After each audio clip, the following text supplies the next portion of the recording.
interesting to people like you right here in Oakland County. Let's get into today's headlines on our website at civiccentertv.com on our local news page. Our top story is from the Detroit News. This is Craig Monger. Michigan Appeals Court has rejected a suit seeking to keep Ryan Kelly off of the gubernatorial ballot this August in the primaries. The Michigan Court of Appeals rejected on Thursday a lawsuit backed by a liberal group that sought to keep Republican gubernatorial hopeful Ryan Kelly off of the November ballot, contending that he engaged in quote-unquote insurrection on January 6th, 2021. Judge Michael Godola wrote in an order that Lee Estes, the plaintiff in the case who was working with the organization Progress Michigan, quote, did not speedily request relief, and closed quote, and had failed to show that he was entitled to, quote, extreme remedy, and closed quote, that he sought. Kelly, a 40-year-old real estate broker from Allendale, is one of 5 Republicans campaigning for their party's nomination for governor in the August 2nd primary.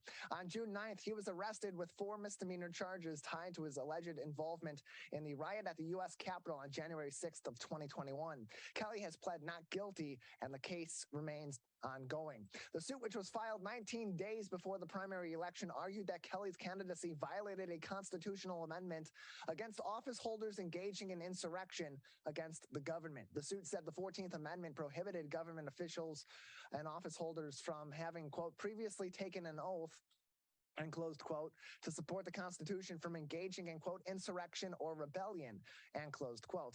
The suit said Kelly took an oath to support the U.S. Constitution as a member of the Allendale Township Planning Commission.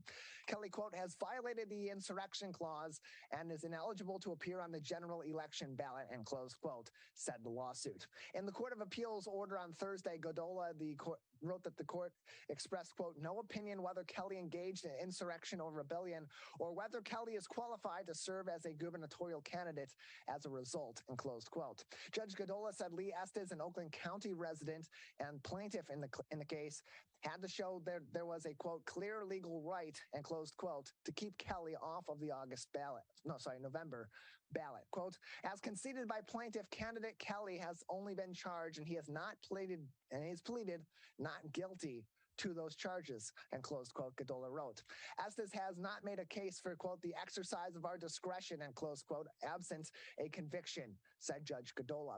The suit had asked the court to order Michigan Secretary of State Jocelyn Benson, also a Democrat, much like the plaintiff, quote, to advise voters that Kelly is ineligible to be governor, and to order local clerks, quote, not to count votes votes for Kelly in the August 2nd primary. In reaction to the court decision, Lonnie Scott, Executive Director of Progress Michigan, said the rejection was not based on the merits of the case, but on procedural grounds. Quote, we are reviewing options, and we likely will have more to say at a later time, and close quote, said Scott. Kelly has labeled the claim that he participated in the insurrection, quote unquote, laughable, as this saga continues on, saying, quote, yes, I am on the ballot on August 2nd, Kelly said in a previous statement, continuing on by saying, quote, yes, I will defeat Democratic Governor Gretchen Whitmer and return Michigan to freedom, liberty, and prosperity, and closed quote. His misdemeanor charges include disorderly and disruptive conduct and knowingly engaging in an act of physical violence against a person or property in a restricted building or on restricted grounds. Images from outside the U.S. Capitol on January 6th, 2021 appear to show Kelly gesturing to the crowd of protesters to move toward, quote, the stairs that led to the entrance of the U.S. Capitol interior spaces, and closed quote, according to federal authorities. On January 6, 2021, supporters of then-President Donald Trump, a Republican, stormed the Capitol building in an attempt to disrupt the congressional certification of the 2020 election, in which then-President Trump had lost to Democratic candidate, President-elect and now current President Joseph R. Biden. That full article from the Detroit News on our website, civiccentertv.com, on our local news page. Also making headlines there from Eve Sampson at the Detroit Free Press. Wayne County is holding an expungement fair to help residents clear convictions from their record. Wayne County officials are planning to help over 2,000 residents get their chance at a clean record. The Wayne County Sheriff's Office is partnering with the Michigan Department of Attorney General, the Wayne County Executive's Office, and the Wayne County Prosecutor's Office to host an expungement fair this weekend on Saturday. Under Michigan law, an expungement is the removal of eligible misdemeanors and felonies from a person's public record. Through Michigan's Clean Slate Act, individuals can expunge certain criminal convictions by applying for expungement or via an automatic expungement program that the state will begin in April of 2023. Convictions punishable by life in prison, any traffic offenses causing injury or death, and federal convictions, among others, are not, however, eligible for expungement. More information about expungement in Michigan is available in this article. There's a link that is in this article on our website, civiccentertv.com/local-news. Though early application is not required, approximately 2,000 people have already registered for the event on the website of the Wayne County Sheriff's Office. The event will begin with an introduction to Wayne County, Detroit, and Michigan leaders. Attorney and law student volunteers may apply to assist until Friday using the Wayne County Expungement Fair Volunteer Attorney Form. The fair will run from 10 a.m. until 3 p.m. Saturday at Fellowship Chapel, located at 7707 West Outer Drive in Detroit. Again, that event in Wayne County for Wayne County residents to get criminal records expunged that are eligible. 10 a.m. until 3 p.m. on Saturday of this week, Fellowship Chapel, 7707 West Outer Drive in Detroit. Finally, making headlines on our website at civiccentertv.com on our local news page from Bridge, Michigan's Robin Erb. The new mental health hotline 988 is now available in Michigan. Here's what you need to know. Michiganders in a mental health crisis now have a shortcut for help: calling or texting 988. The initiative, similar to 911 calls for general emergencies, is a federal link up that connects residents to crisis counselors located throughout the state. There are currently more than 200 local and state-funded crisis centers that operate the 24-hour day, 7-day a week National Suicide Prevention Lifeline, known as the 988 Suicide and Crisis Lifeline today. The existing services have struggled to handle a growing mental health crisis in Michigan and outward. The global stress of the COVID-19 pandemic, the nation's spate of mass shootings, and increasing drug overdose deaths have helped focus attention in recent years on the state's threadbare mental health system. Advocates say the 988 program is a solid advancement in providing a hotline number that is easy to remember while making mental health care more immediately accessible. And with at least $3 million in state funding set aside for more staffing and infrastructure, Michigan is, quote, best poised in the nation, end close quote, to build out its existing network, said Representative Mary Whiteford, a state rep and a Republican from Casco Township, which is near Saugatuck. Whiteford spent roughly 3 years on a bill signed into law last year by Governor Whitmer, establishing a statewide mental health crisis line system through the Michigan Department of Health and Human Services. The 988 initiative connects that still expanding system to residents. Quote, everybody else is scrambling, trying to find out how they can have this work, and we have this whole platform already set up, said Whiteford. Here are some of the ways that the 988 system will work. So what is 988? It's a 3-digit shortcut to receive mental health help. The service is meant for people beyond those contemplating suicide, essentially anyone in a mental health crisis, such as with anxiety, substance abuse, or a myriad of other issues. Secretary Xavier Becerra of the U.S. Department of Health and Human Services said in remarks last week that the Biden administration has invested more than $400 million in beefing up crisis centers and other services around the country. But he added that 988 is not a federal program. It is run by the states through their crisis centers. In Michigan, 988 callers are connected through the existing Michigan Crisis and Access Line, or MyCal, to call takers throughout most of the state. Those call takers are hired by Common Ground, a mental health services provider that was founded in 1971. The 988 line routes calls in Kent County to call takers who are part of the network 180, and in Macomb County, it connects to Macomb County Community Mental Health. That being said, calls are routed by the area code of the phone that you're calling from. The idea is to connect people in crisis to local help. That means, however, that a person with a 248 area code living in California or visiting California, for example, who may be in crisis, will be routed to a hometown call taker, not necessarily a local call taker, because again, it's based off of your 3-digit area code. That's from Jill Smith, Senior Director for MyCal. But ultimately, the person answering the call can help the caller find services services where they currently are residing, living, or visiting, she had said. If mental health calls surge beyond capacity in Michigan, the national network can then provide backup, said Dr. Deborah Pinels, Medical Director of Behavioral Health and Forensic Programs at the Michigan Department of Health and Human Services. Services are provided in English and Spanish only, but staff can use translation services to provide counseling in over 250 additional languages. Text and chat are currently available, however, in English only.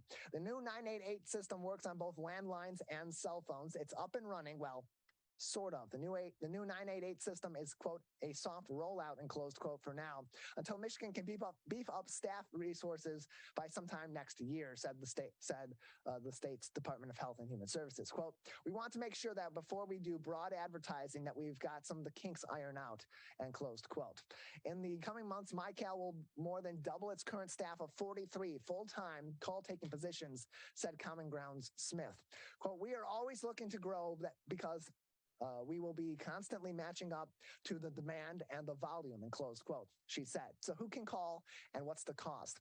This is a 24/7 service that is free and confidential and goes beyond just those that are contemplating suicide. Mental health crisis calls can vary from caller to caller, and they don't always signal violence or suicidal ideation. Quote, the crisis, said Pinels, quote, is defined by the caller, and closed quote.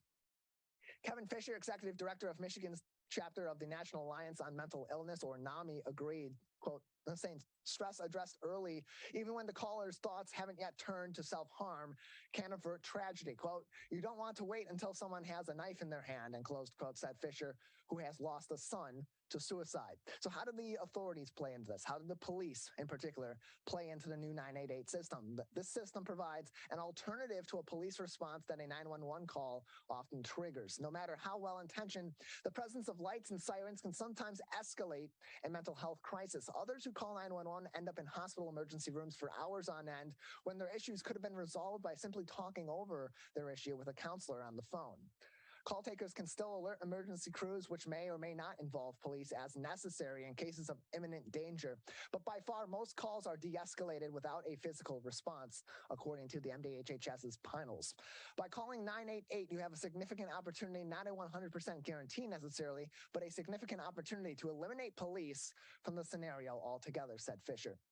So how expert are these people that are staffing the 988 call center? Calls are answered by trained counselors who go through 96 hours of training by Common Ground before they take calls at all. That training includes 16 hours of applied suicide intervention skills training, or ASSIST, as it's called for short.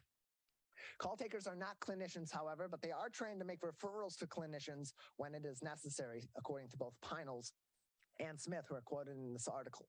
The idea, quote, the idea is that the counseling that they're trained in walks people through a crisis. In most situations, the crisis can be resolved through dialogue and conversation from one person to another. All those headlines are linked on our website, civiccentertv.com, on our local news page, as well as those ever helpful links to up-to-date and accurate information on COVID-19 from the Centers for Disease Control and Prevention in Atlanta, Georgia, the Michigan Department of Health and Human Services in Lansing, Michigan, and of course locally from the Oakland County Health Division in Pontiac.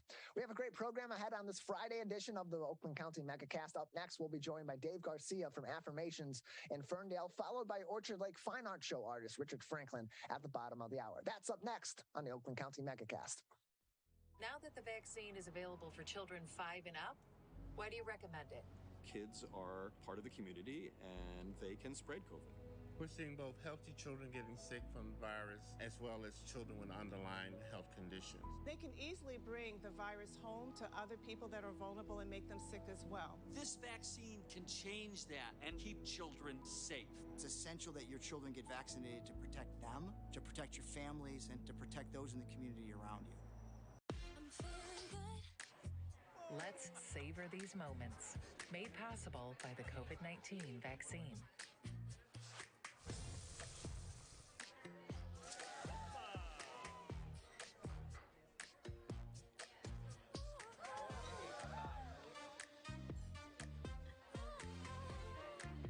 Keep the dining out going by keeping yourself protected and your COVID-19 vaccines up to date. Can I ask you a question? Why do you want to get the COVID-19 vaccine? I don't like getting sick. The virus will die. It will be easy to not catch it. Keep my family safe and keep playing soccer. Because I love being vaccinated. What's your hope for everyone? I hope everybody gets the vaccine. To keep safe and strong. Be like happy, having fun everywhere. Everyone stay safe and hope you get the vaccine. Wondering what to say to someone who's been sexually assaulted or abused? I believe you. I'm so sorry this happened. It's not your fault. Confidential and anonymous help is available at the Michigan Sexual Assault Hotline. Connect with us 24/7. Call 855-VOICES-4 or text 1-866-238-1454 for help. Learn more at michigan.gov/voices4. Let's relish these moments, made possible by the COVID-19 vaccine.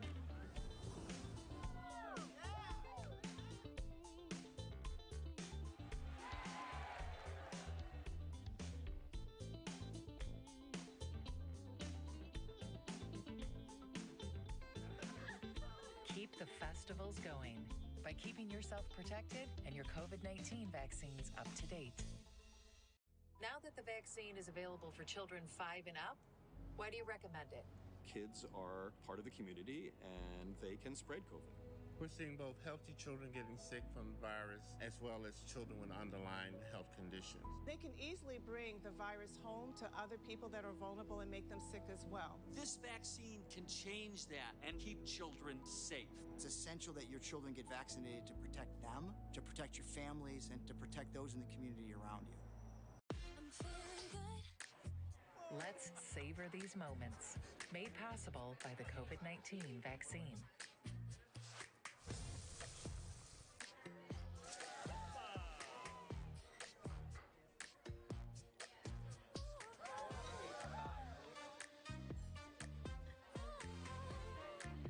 Keep the dining out going by keeping yourself protected and your COVID-19 vaccines up to date.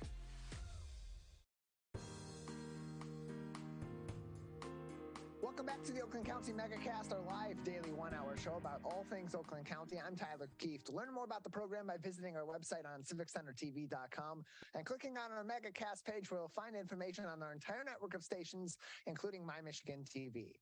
Oakland County recently formed a new task force to address monkeypox here in the county, which leads the state in cases with 8 out of 19 cases currently in the state as of metrics released on Wednesday. Because of a large sum of monkeypox cases worldwide being in the LGBTQ plus community at this time, many are worried that the public perception could be skewed to viewing this as a gay or a transgender disease, and that treatment and prevention could experience many similar issues then to what was experienced during the HIV/AIDS crisis of the 1980s. So as we bring in Dave Garcia of Affirmations, Dave, how is the task force's initial work centered around preventing those similar pitfalls of the past? Very important for us to not label this a gay disease. This is not a disease, but we also have to be realistic that it got a head start in the LGBTQ community. And so we have to do our best as leaders to protect our community, the LGBTQ community. But we cannot make the same mistakes of the past because, again, this is not a gay or straight disease. It just got like I said, it got started, it appears in our community, and so it is in our community, and we have a responsibility to protect our community from it. We're joined by Dave Garcia. He is from Affirmations, located in Oakland County. He's also a member of Oakland County's task force addressing monkeypox as it spreads in Oakland County. Currently, 8 cases of monkeypox in Oakland County, 19 total in the state. Oakland County, highest number of cases in the county. So Dave, this is a new task force that's been formed by Executive Coulter. What discussion have there been any meetings formally of the monkeypox task force in Oakland County thus far? And so far, where are the conversations, if so, focused on as the county addresses this issue? Sure. We have not had our first meeting as of this point. We are in communication. I happen to be on vacation right now. I'm actually joining you from Portugal. And when I get back, I'll be back in Ferndale on Friday, and I believe our first meeting is scheduled for Monday at Affirmations. So we are trying to do this as quickly as possible so we can get information out to our community. You know, before I left on this vacation, I think it's interesting to note that I tried to get a vaccine in my country at Be Well Medical, and they did not have the vaccine. And then ironically, when I was in Montreal for a week, they set up shop in the middle of the gay village, and I said I'm an American citizen, and they said it doesn't matter, and I got my shot in Montreal. So I was not able to get vaccinated in the United States, but was able just 2 weeks ago vaccinated in Montreal, Canada. So what we really need right now is more vaccines so that we can get out ahead of this. Right now, they're only giving vaccines to those that have already got monkeypox. So we need to make sure that our community, the LGBTQ community especially, because that's where it is spreading right now, gets vaccination, gets vaccine. Affirmations has been doing COVID vaccinations for a long time now. We and our community partners like Corktown and others, Be Well Medical, can get people vaccinated, but we need the vaccine, and that's going to have to come from the feds. So Dave, can I ask you about the experience of getting the vaccine? Did you have any side effects from it at all? I didn't. No, they said, much like COVID, that I might have fever, but I didn't. A sore arm, but nothing big at all. And I thought it was great. It was very easy. Again, what I was most impressed with in Montreal is that they set up tents right in the middle of the street of the gay village, and we're giving away the vaccinations. We're giving vaccinations for free to the citizens there in Montreal. We're joined by Dave Garcia from Affirmations, located in Ferndale. Joining us on the Oakland County Megacast, Dave is also a member of the new Monkeypox Taskforce that's been formed by Oakland County Executive Dave Coulter. And Dave, as you're addressing this issue, particularly from your point of view, being that you are leading an organization that advocates for the LGBTQ plus community, on the one hand, you want to make sure that this community that's being so heavily affected in terms of the full numbers of COVID, of monkeypox cases in Oakland County at this time and in the world at this time, that they're being safe and being careful, taking the proper precautions. At the same time, you want to make sure that this community that is a marginalized community is still able to have that kind of regular, close contact with each other that is so necessary in communities that are marginalized like this. So what is your message at this moment in time to those in the LGBTQ plus community regarding monkeypox, keeping themselves safe, but also recognizing that this isn't necessarily a widespread concern at this time in terms of community spread? Right. I think we need to make sure that we get out in front of this. It is our responsibility to advocate, whether that is with our senators, particularly our congresspeople, to put pressure on the federal government to get more vaccination made and distributed to cities around the United States before this gets a lot worse. And, again, reminding our community that while this is not a gay disease, it is in our community. And we need to be realistic about that. We need to be safe about that. And we need to work together to stay out in front of this disease. So Dave, can I ask you from Affirmations? Oh, please, Larry, go ahead. Excuse me. Yeah, Dave, I just want to get, so what are you hearing from the LGBTQ plus community in Metro Detroit? Are people concerned about it, or is it still just kind of an afterthought right now? I think people are becoming more and more concerned about it. We're seeing stories around the United States, New York, Los Angeles, outbreaks in Texas, and it is something that especially gay men right now are talking a lot about. Not just the United States. I spent a week in Toronto and a week in Montreal, and I have a week here in Lisbon. That, like I said, I fly home tomorrow. Everyone in the gay community in these areas have all been talking about monkeypox. I'm seeing a lot of literature throughout the gay villages and the gay communities in those three cities, and I know that that's happening. I'm on the board of directors of Centerlink, which is the national LGBTQ community centers network in the United States, 350 community centers. And we're talking about this, and we're trying to get information out and posted without scaring people, but again, being realistic that this virus is prevalent in our community. Prevalent might be a little strong of a word, like you said. I don't want to scare people, but if we don't get out in front of this, and if we don't get vaccination, and if we don't get those people vaccinated, I think things could get worse. We're joined by Dave Garcia. He is one of the members of the Oakland County Taskforce to prevent monkeypox that was just announced this morning from Dave Coulter, the Oakland County Executive, in a press conference. That will be on our website, civiccentertv.com/megacast this afternoon. Speaking on vaccines, just for reference, as Executive Coulter had mentioned, currently about 1,800 vaccine from the federal government, from the federal government's national strategic stockpile is in the state of Michigan. 340 of those currently in Oakland County. They are not using them for preventative measures. More is expected to be in the county, according to Executive Coulter's discussions with the federal government, with the CDC and the White House by August, and even more than that by October. But of course, that is a great timeline. We're joined by Dave Garcia from Affirmations, which is located in Ferndale and is a LGBTQ plus advocacy organization. You can learn more information from Affirmations by going to their website, goaffirmations.org. Dave, another couple minutes with you before we'll need to say goodbye today. Anything else at this time? Any other messages you have for the LGBTQ plus community, or more info we should know at this time on the task force? Be safe, be smart. We will be putting all this information up on our website and getting it out to all of the community centers around the state of Michigan. In fact, we have a call on this today. So we will be distributing all the information that we have.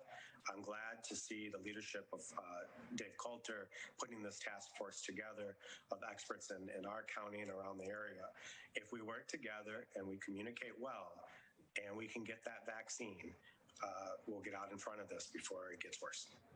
GoAffirmations.org is the website for Affirmations. Dave, appreciate you joining us. Thank you all. We'll take a short break on the Oakland County Megacast. When we come back, we'll talk to one of the many amazing artists that you'll see very soon at this year's Orchard Lake Fine Art Show. This is the Oakland County Megacast. Now that the vaccine is available for children 5 and up, why do you recommend it? Kids are part of the community and they can spread COVID. We're seeing both healthy children getting sick from the virus as well as children with underlying health conditions. They can easily bring the virus home to other people that are vulnerable and make them sick as well. This vaccine can change that and keep children safe. It's essential that your children get vaccinated to protect them, to protect your families, and to protect those in the community around you. Let's savor these moments. Made possible by the COVID-19 vaccine.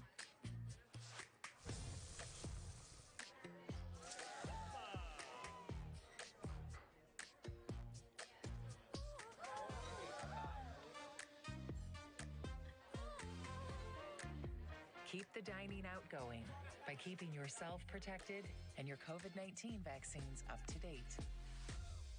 Can I ask you a question? Why do you want to get the COVID-19 vaccine? I don't like getting sick. The virus will die. It will be easy to not catch it. Keep my family safe and keep playing soccer. Because I love being vaccinated. What's your hope for everyone? I hope everybody gets the vaccine to keep safe and strong. Be happy, having fun everywhere. Everyone stay safe and hope you get the vaccine. Wondering what to say to someone who's been sexually assaulted or abused? I believe you. I'm so sorry this happened. It's not your fault. Confidential and anonymous help is available at the Michigan Sexual Assault Hotline. Connect with us 24/7. Call 855-VOICES-4 or text 1-866-238-1454 for help. Learn more at michigan.gov/voices4. Let's relish these moments, made possible by the COVID-19 vaccine.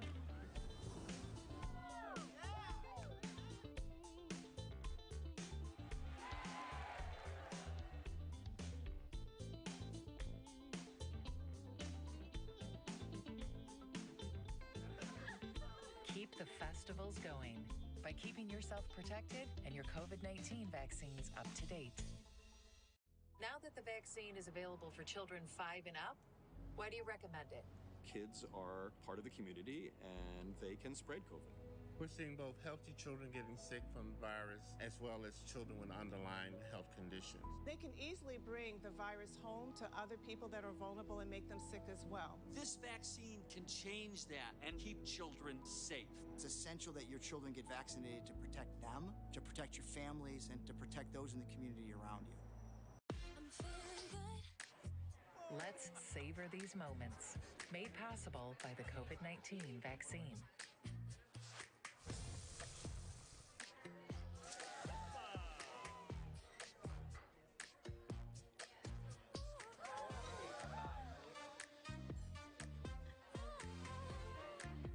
Keep the dining out going by keeping yourself protected and your COVID-19 vaccines up to date. Can I ask you a question? Why do you want to get the COVID-19 vaccine? I don't like getting sick. The virus will die. It will be easy to not catch it. Keep my family safe and keep playing soccer because I love being vaccinated. What's your hope for everyone? I hope everybody gets the vaccine to keep safe and strong. Be like happy, having fun everywhere. Everyone stay safe and hope you get the vaccine. Wondering what to say to someone who's been sexually assaulted or abused? I believe you. I'm so sorry this happened. It's not your fault. Confidential and anonymous help is available at the Michigan Sexual Assault Hotline. Connect with us 24/7. Call 855-VOICES-4 or text 1-866-238-1454 for help. Learn more at michigan.gov/voices4. Let's relish these moments, made possible by the COVID-19 vaccine.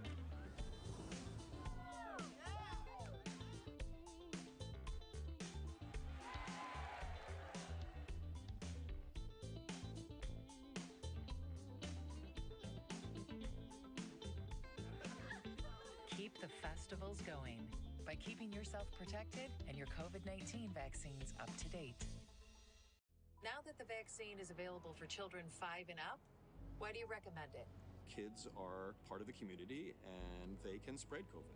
We're seeing both healthy children getting sick from the virus as well as children with underlying health conditions. They can easily bring the virus home to other people that are vulnerable and make them sick as well. This vaccine can change that and keep children safe. It's essential that your children get vaccinated to protect them, to protect your families, and to protect those in the community around you.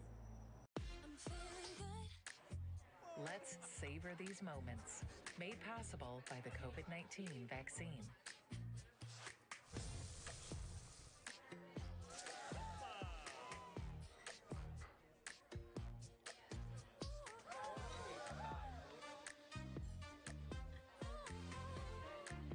Keep the dining out going by keeping yourself protected and your COVID-19 vaccines up to date.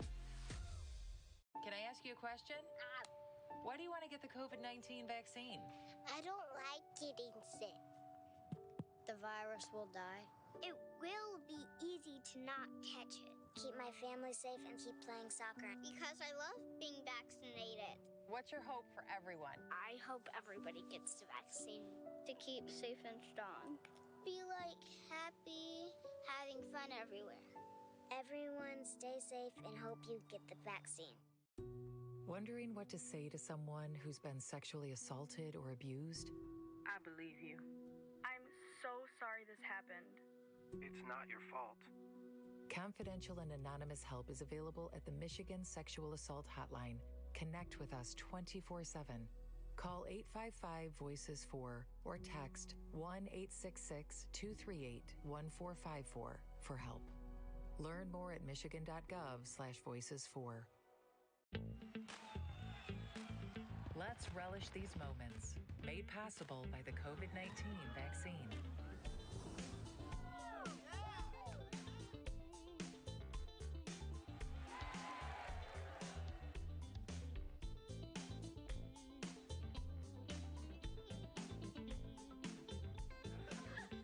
Keep the festivals going by keeping yourself protected and your COVID-19 vaccines up to date.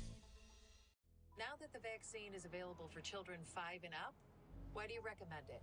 Kids are part of the community and they can spread COVID. We're seeing both healthy children getting sick from the virus as well as children with underlying health conditions. They can easily bring the virus home to other people that are vulnerable and make them sick as well. This vaccine can change that and keep children safe. It's essential that your children get vaccinated to protect them, to protect your families, and to protect those in the community around you. Let's savor these moments. Made possible by the COVID-19 vaccine.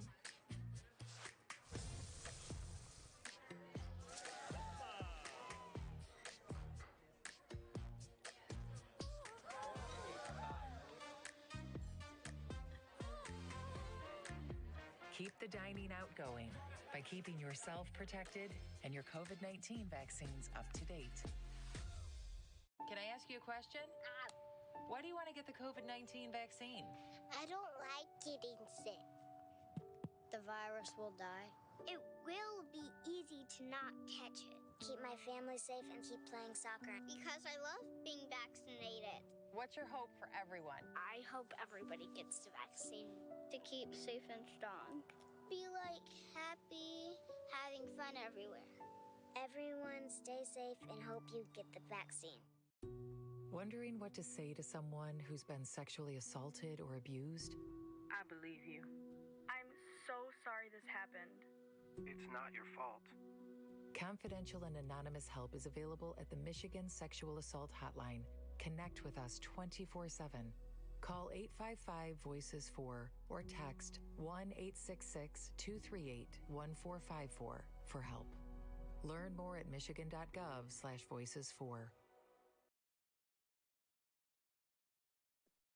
Welcome back to the Oakland County Megacast, our live daily look into all things Oakland County. I'm Tyler Kieft. You can also find more information on the program by visiting our website on civiccentertv.com and clicking on our Megacast link, where you'll find links to each and every one of our partnering TV, radio, and other media outlets that join us every single day. Find out more about their other original programming and, of course, more information from around Oakland County. While we're waiting on our next guest, I encourage you to go to civiccentertv.com, because yesterday we had Oakland County Executive Dave Coulter and his team at the Monkeypox Taskforce in Oakland County in a press conference for the entire Oakland County hour of yesterday's program. If you missed that or you want to get more information on the Monkeypox Taskforce, that's the place to do it. civiccentertv.com on our Megacast page, where we also interviewed Dave Garcia from Affirmations, located in Ferndale here in Oakland County, and he also was on the program as well. So he can give more information also on monkeypox from that particular outlet. Another place you can go is to our local news page. Yesterday,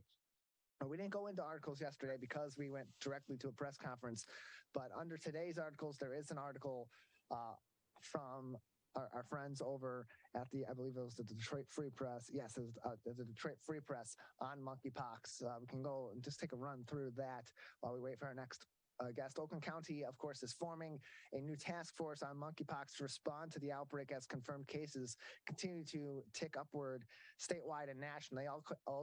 Although that being said, case numbers in Michigan, not really all that severe, less than 20 at this time. However, Oakland County is leading the state in cases with 8 current cases of of monkeypox in the state of Michigan. As of Wednesday, there were 19 confirmed infections in Michigan, 8 in Oakland County, 4 in the city of Detroit, 3 in Macomb County, 2 in Kent County, and 1 each in Wayne and Washtenaw counties as well. Oakland County Health Officer Calandra Green will lead the task force and plans to discuss the city's role in mitigating community spread, including contact tracing.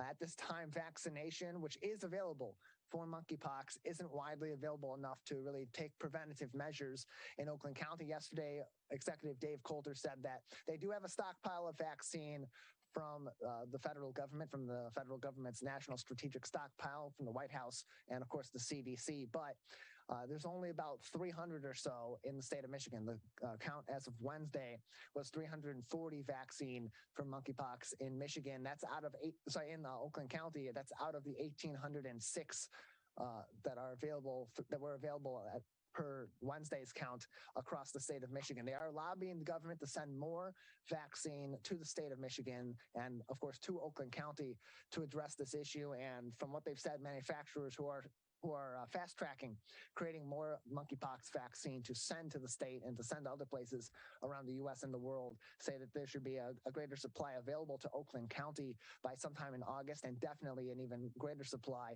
by October. So task force is going to be doing a number of different things. We even asked them yesterday how they're going to determine, once they do have enough vaccine to distribute throughout the county, who is going to be first in line, who are going to be people that are considered in those most vulnerable populations, and how they'll go about addressing that. And it was mentioned in that press conference by one of the doctors on the task force that that's their first course of action. When they first start meeting sometime next week, that they take those actions. That full article on our website, civiccentertv.com, on our local news page, as well as other articles, and of course links to the CDC, the MDHHS, and the Oakland County Health Division's COVID-19 specific web pages as well. Joining us now on the Michigan Megacast is one of the many artists you'll find at this year's Orchard Lake Fine Art Show. Richard Franklin is an expressive realism artist, and you'll see him on July 30th and 31st in West Bloomfield at the Orchard Lake Fine Art Show. Richard, thanks for joining us today. Richard, are you able to hear me? Okay, it appears we're having some technical difficulties with Richard. We'll take another break and come back after this. This is the Oakland County Megacast. Let's relish these moments, made possible by the COVID-19 vaccine.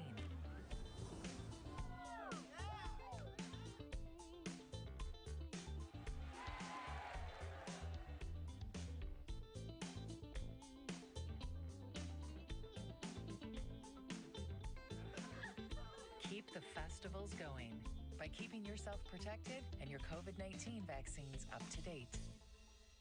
Now that the vaccine is available for children 5 and up, why do you recommend it? Kids are part of the community and they can spread COVID. We're seeing both healthy children getting sick from the virus as well as children with underlying health conditions. They can easily bring the virus home to other people that are vulnerable and make them sick as well. This vaccine can change that and keep children safe. It's essential that your children get vaccinated to protect them, to protect your families, and to protect those in the community around you. Let's savor these moments, made possible by the COVID-19 vaccine.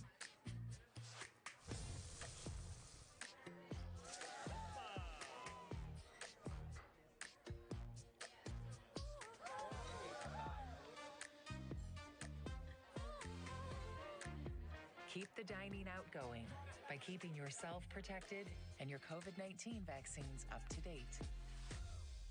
Can I ask you a question? Why do you want to get the COVID-19 vaccine? I don't like getting sick. The virus will die. It will be easy to not catch it. Keep my family safe and keep playing soccer because I love being vaccinated.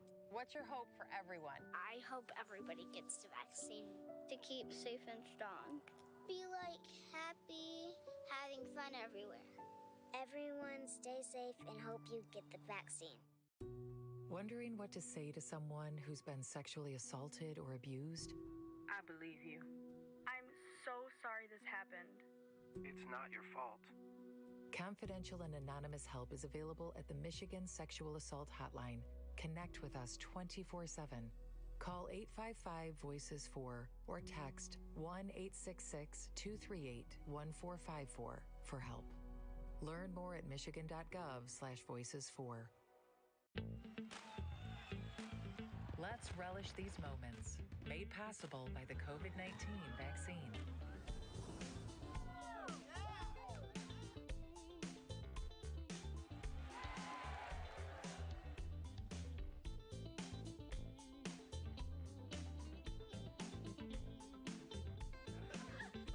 Keep the festivals going by keeping yourself protected and your COVID-19 vaccines up to date. Now that the vaccine is available for children 5 and up, why do you recommend it? Kids are part of the community and they can spread COVID. We're seeing both healthy children getting sick from the virus as well as children with underlying health conditions. They can easily bring the virus home to other people that are vulnerable and make them sick as well. This vaccine can change that and keep children safe. It's essential that your children get vaccinated to protect them, to protect your families, and to protect those in the community around you. Let's savor these moments, made possible by the COVID-19 vaccine.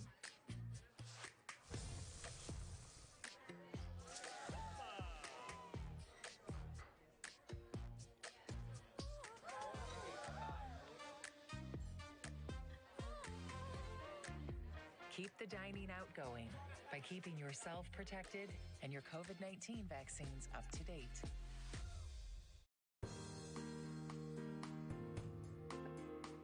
Welcome back to the Oakland County Megacast, our live local daily look into all things Oakland County. I'm Tyler Kieft. You can learn more about the program by visiting our website on civiccentertv.com and clicking on our Megacast page. Joining us now on the Oakland County Megacast is Kristen Sokol from Gleaners Community Food Bank, serving a number of communities all throughout Oakland County and around southeastern Michigan, facing food insecurity or other issues related to putting food on the table in our communities. Kristen, thank you for joining us today. Thank you for having me. Appreciate having you on. So first off, for those that are not familiar with the work that Gleaners does, give us some background and some history of your organization. Oh, I'd love to. So Gleaners was co-founded by Jean Gagne in 1977 as a way to secure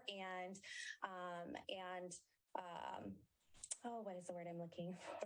To secure and store large quantities of food for agencies in the community who couldn't do that for themselves. And so Gleaners was actually one of the first food banks created in the United States. And today our headquarters remains in that building that we leased in 1977 in Detroit. We support 5 communities, 5 counties, I should say: Oakland, Wayne, Macomb, Livingston, and Monroe.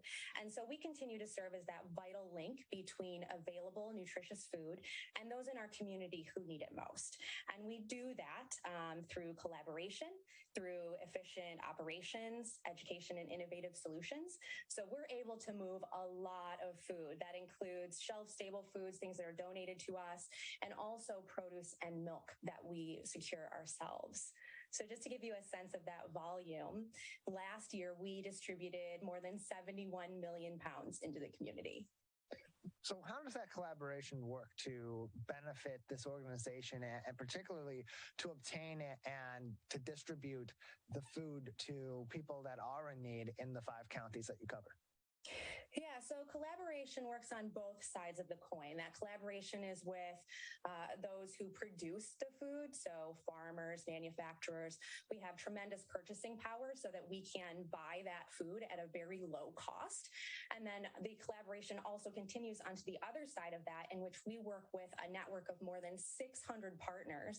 That includes schools, soup kitchens, pantries, shelters, so that they have that direct service to the community. We're joined by Kristen Sokol, joining us from the Gleaners Food Bank, joining us on the Michigan Megacast. She's the Director of Advancement Strategy and Planning at Gleaners Community Food Bank. More information can be found on gcfb.org. That's gcfb.org for more info on Gleaners Community Food Bank.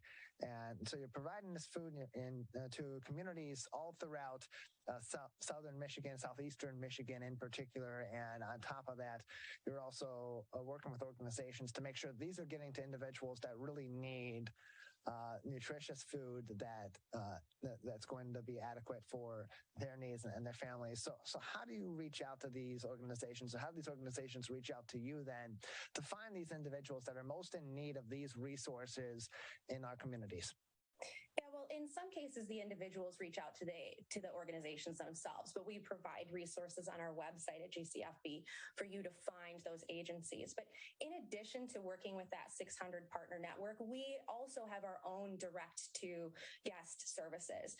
And we have what we call community mobiles, and that provides emergency food in various areas across Southeast Michigan, where without an appointment, you can come to any distribution that's already organized.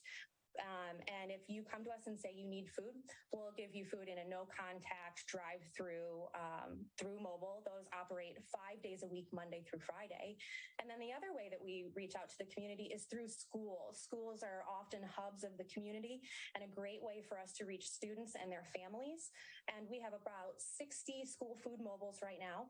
Same operation, drive-through, where students and their families can come through the school food mobile, get shelf-stable items, produce, juice, whole grains and lean protein, and fresh milk, which is often a request from families, right in their school parking lot. And Kristen, as we are in the summer, you talk about the impact of schools on providing these services and these resources to people in our communities. So often what happens during the summer is those kids that are able to get free school lunches or reduced cost school lunches, they don't have that availability necessarily to them in the summer when school is out. How does your organization adjust to that to help school children or school-age children in our local area to be able to still be provided with these critical resources? Yeah, thank you for asking. In addition to those other methods that we talked about, that partner network, those mobiles, we also established our summer food service program, and that starts in June. We provide through 24 mobile sites lunches that are at low-income housing neighborhoods, so kids can come out of their apartments or where they live and get lunch directly from a refrigerated truck from us. And we also support 45 stationary sites across Southeast Michigan, and that's providing breakfast and lunch at places where kids already are. So it may be a summer camp or a daycare. And last year, we were able to distribute approximately 135,000 breakfasts and lunches through those summer food service program. We're joined by Kristen Sokol from Gleaners Community Food Bank on the Michigan Megacast. More information on their programs and services can be found on gcfb.org. gcfb.org for more information, as well as info on volunteering and donations to Gleaners Community Food Bank, serving 5 counties in southeastern Michigan. gcfb.org, again, is the website. So as we've seen in recent months and over the last couple of years, there's been a lot of factors that have made big impacts on organizations across Michigan and across the U.S., especially nonprofits and organizations directly helping people with those critical necessities in their hometowns, whether it be the economic impact of the pandemic or the supply chain, certainly, but also inflation now, also a critical factor financially for so many families and organizations. How are those factors still impacting or continuing to impact organizations like yours and being able to provide these services, as you said earlier, at low cost? Yeah, I mean, certainly food banks are not immune to the inflation scenario, and food does cost more for us to get, which often means that we have to minimize some of the variety. But what is most important to us is what's happening to our community members, our hungry neighbors. And through our mobiles, I mean, we are hearing that the expected summer need, compounded with that inflation, the high price of groceries and gas and housing, is really putting a strain on the budgets of families in our own neighborhoods, people who live right next door to you. And we know that family members are moving in together so that they can pool their resources to overcome it. We're seeing people who are carpooling to our distributions, walking to our distributions, picking up for themselves and neighbors. And we're hearing from parents who are skipping meals so that their kids can have more. And we're hearing some real concern from seniors who are on fixed incomes who just don't know how they're going to bear the burden of this inflation long term. And so our priority is really making sure that those individuals and families get the food they need to take one worry off the table. If people are in need, individuals or families are in need of some of these services, what are the ways that they can go about reaching out to Gleaners Community Food Bank and being provided these services to them in their local community? Yeah, there are 2 key ways that folks can find support in their community. If you have internet access, you can go to gcfb.org, and we have a Get Help button that'll give you a map of where agencies and distributions are. Or you can go to pantrynet.org. It also provides a map of nearby distributions. But if you don't have internet access, you can call 211 on your landline, and they will find the nearest support to you so that you don't have to face hunger or have your family members not have enough on their plates. We're joined by Kristen Sokol from Gleaners Community Food Bank on the Michigan Megacast. More information can be found on gcfb.org. That's gcfb.org, including donation information and more info on volunteer opportunities. For those that would like to help, because this is a massive effort across 5 counties in southeastern Michigan, how can people get involved and what sort of volunteer opportunities are available with Gleaners? Yeah, so there's 3 main ways that I would coach your listeners to help us out. 1, spread the word for us. If you or someone you know is struggling or they think they will be struggling, please let them know about our distributions, how to find us, because it's important to us to make sure that our community members are taken care of. And the ways that we can do that, if we have time, talent, and money, donations are always important for us to continue our operations. And now is a great time to donate because we're in the middle of our Hunger-Free Summer campaign, in which citizens and other generous donors are matching donations made. So what that means to you is that you have double the impact. $1 will provide 6 meals. So for $10, you could provide a child with breakfast and lunch for an entire month. So that's a good way to feel good and support your community. And as you had mentioned, obviously, volunteers are the way that we make this work. And so if you go to gcfb.org, we have a whole host of volunteer opportunities, including sorting and packing food or volunteering at our pantries and mobiles, and even doing data intake for us so that we know what our community members need and how to best serve them. gcfb.org/donate to make donations to the organization, financial contributions to Gleaners Community Food Banking. gcfb.org/volunteer for all those volunteer opportunities and to sign up for volunteer shifts with the organization. We're joined by Kristen Sokol from Gleaners Community Food Bank on the Michigan Megacast. Just another minute or so with you, Kristen, before we'll need to say goodbye. Any other information at this time that will be important for our audience to keep in consideration about the services that are being provided by Gleaners or how they can help out in their community? Yeah, I mean, firstly, I really want to communicate the gratitude that we have to all of our supporters. We really could not do this important work without the time, talents, and money of those who are around us. So we really appreciate all of that support. But even more importantly, we know that too many families wait too long to come and see us. They're waiting until the stress and strain of budget just feels overwhelming. And there's no reason to do that. We are here, we want to help. And so the moment that you think you need help, you see on the horizon that you may not be able to put all of the food on the table that your family needs, please come and see us. We want to take care of you and give you what you need. So I just want to reiterate those ways to connect again. And that is either calling 211 if you need support or visiting us on our website at gcfb.org and hitting the Get Help button. gcfb.org for all the information you need to know on Gleaners Community Food Bank, including how you can get help, how you can get involved through volunteer opportunities, and how you can support all those opportunities, all those programs, and all those resources provided in 5 counties in southeastern Michigan. gcfb.org. Kristen, thank you very much for joining us. Thank you for having me. We'll take a quick break on the Megacast. When we come back, we'll kick off the Michigan Megacast on your radio homes for the program. 89.3 WBLD Orchard Lake and 88.1 WBFH Bloomfield Hills with a conversation on helping our young moms and our single moms here in Michigan. This is the Megacast. Let's savor these moments. Made possible by the COVID-19 vaccine.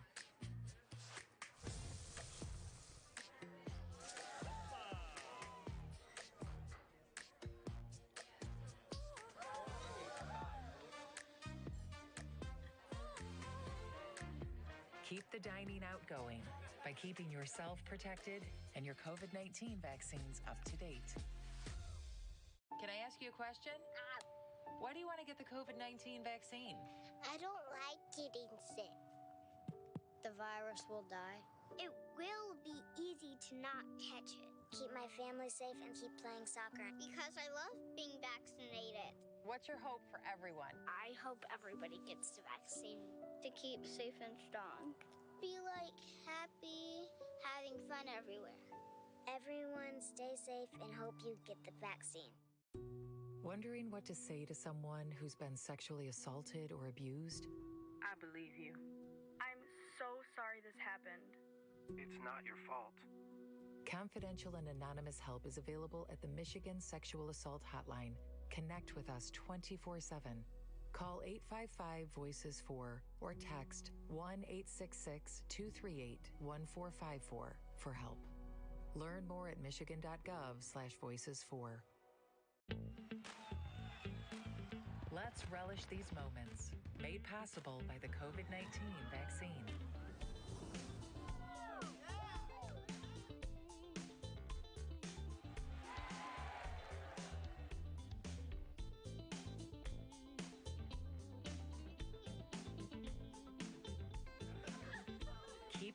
festivals going by keeping yourself protected and your COVID-19 vaccines up to date.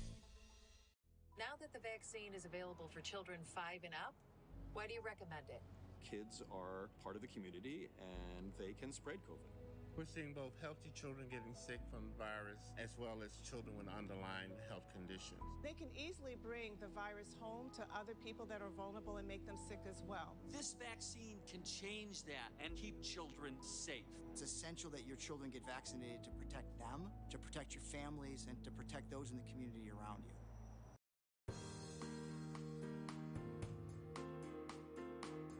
Welcome to the Michigan Megacast. I'm Tyler Kieft, welcoming you to our live 5 days a week look into all things Michigan. Today we'll be talking to nonprofit leaders, parks and recreation officials statewide, and more about topics important to Michiganders like you. Learn more on our program at civiccentertv.com/megacast, where you'll find information on our entire network of stations, including our co-flagship My Michigan TV. Joining us now on the Michigan Megacast is Tyra Moore, founder of A Girl Like Me Incorporated. Tyra, appreciate you joining us today. Thanks for having me. So we've had you on this program before, but for those that are tuning in for the first time or haven't seen our previous discussion about A Girl Like Me Incorporated, tell us about your organization and who it serves. So A Girl Like Me organization is for girls, teens, teen and young moms up until the age of 25. I provide them with free diapers, wipes, feminine products, new and used gently baby items, clothing, shoes, also clothing for moms as well. And also we run a mentoring program every Saturday for girls, teens, and teen moms up until the age of 17. And this is really helpful to these young moms, often in scenarios where they may not be prepared to be a mother, and in some cases where, as you said, they may even be single mothers too, and be in need of these services at a variety of different ages and a variety of different situations in their life, and that's what makes these resources so critical. So what was the inspiration for you in creating this organization and helping to provide this very important help to young mothers here in Michigan? So at the age of 14, I was pregnant. No one even knew. My mom found out on a Tuesday. I gave birth in the same week on a Friday. We didn't even know my daughter was a girl till she came out. And I just remember my mom on the phone with family, friends in the community. And when we got released from the hospital, when we went home, up into the stairs into the house, it was things I needed for my baby. And I was just like, one day I'm going to pay it forward to help other teens that's going through things that I'm going through, try to prevent it, teens that's just going through life, puberty, and need the support and help. And also with helping the teen moms and the young moms that may just need that extra push with items needed for their baby, someone to talk to that actually understands what they're going through and help them to stay in school, get jobs, and go on with their career. So it's more than just providing the physical resources like diapers and other materials that are necessary for parents of any age, and especially those in situations like those that you are providing these services to through A Girl Like Me Incorporated. It's more than that. It's also a network that helps to provide some guidance through what I would assume is a very tough time, at least getting acclimated to being a young mother. Yes, most definitely. So what sort of opportunities are there in terms of that networking to connect these young mothers with other people that are either going through something similar to them or those who have been through it before? So I connect the girls, teens, and teen moms, also the young moms, with mentors. Right now, I'm one of the mentors as well. And also I'm connected with other organizations that may have high school completion programs or have jobs. I also do resume writing for my moms. So we all sit down, work on goals, and try to help the moms find reasonable childcare so they can go back to work or can go back to school. We even try to find virtual opportunities for the moms if they do have to stay home. And just how important is the educational component to this? Because being a mother is a full-time job in and of itself. It's exceedingly stressful, and especially for someone who is doing that at a young age, and for someone who didn't expect to be doing that at a young age. How important is it for your organization, but more importantly for these young mothers to continue their education, to have those opportunities while they're learning to be a mother? Well, I think it's very important because with all the stereotypes, they always say, like, when you become a teen mom, just like for me, I was told my life was going to be over. I wasn't never going to complete high school. I never was going to have a career or anything like that. And I just took those words and I used them to help myself and to help other moms. I believe that all moms can finish school. And for a girl like me, we help the moms. Like if they need babysitting, any type of childcare, anything that we can help with tutoring, we make sure that's the thing. If they want to finish school, if they want to get jobs, if they want to just take a trade, not even go directly to college, we make that a priority, and also making sure the baby is well taken care of while they are trying to pursue their dreams. There's so much to consider in these sorts of situations, and especially today with where our economy is, certainly with inflation making the cost of critical goods, whether it be formula or diapers or bedding or clothing, whatever it may be, so much tougher for mothers to obtain, especially those that are struggling to find a job or to finish their education while they're also raising a child. We're joined by Tyra Moore, who is the founder and the director of A Girl Like Me Incorporated, located in Southfield, Michigan, but also online. A Girl Like Me Incorporated, their website is agirllikemeinc.org. agirllikemeinc.org for more information on this organization. And you have a lot of special events coming up too that also help to provide these services for these young women and these young mothers, and to also give them an opportunity to have some fun also and get away from some of the stresses of being a mother and navigating life as a young mother also. Can you tell us about your upcoming A Girl Like Me Inc. prom that's coming up this month in July? Yeah, so with A Girl Like Me Inc. Prom, I chose 25 moms between the ages of 17 all the way up to 100 to help me out and be my guest. Also, they can bring dates, whether it's a guy, whether it's their friend, mother, whoever they choose to bring, because I know everything and anything can happen. So despite any circumstance, I believe that everyone should have a prom, including myself. Since I was a teen mom, I didn't have the opportunity to attend my high school prom. So I thought it was a great idea to come up with a plan to have a prom for teen moms that were in my situation that didn't get the opportunity to attend their high school prom.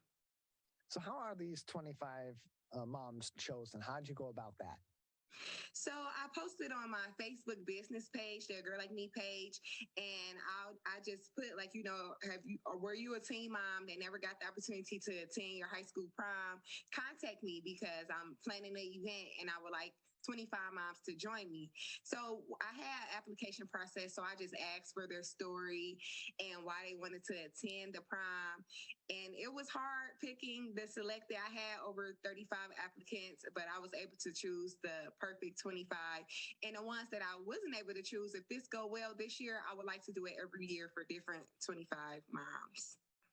We're joined by Tyra Moore, the founder of A Girl Like Me, Inc., joining us on the Michigan Megacast. You can find more information on the organization by visiting their website at agirllikemeinc.com. That is agirllikemeinc.org, agirllikemeinc.org, agirllikemeinc.org for more information on all their services and to get in contact with Tyra and her team at A Girl Like Me, Inc. And so for those that are interested in these services or could use these resources or even just the advice of other mothers within your organization, Tyra, in some cases, much like your situation, your family may not know about it. Other people in your life may not know about the pregnancy, may not know that they are expecting to give birth very soon. It can be a tough situation to navigate socially as you're becoming a mother. What advice do you have for young impending mothers to navigate that, but also to get in contact with your organization in a way that they're comfortable doing so they can have access to these resources? So for any of the girls that went through the situation same as me or are pregnant right now and just afraid to tell their families because of what they may think or they may not have the help, you can always contact me and we can talk to your family and friends, together. So you can contact me on Facebook, our Girl Like Me page. It's A Girl Like Me Inc. And also on Instagram, A Girl Like Me Inc. Or you can even text or call me at 313-957-9952. A Girl Like Me Inc. is a no judgment zone. We try to help find resources if we can't provide, but we're here to help you with you and your child and help you do everything that you want to accomplish.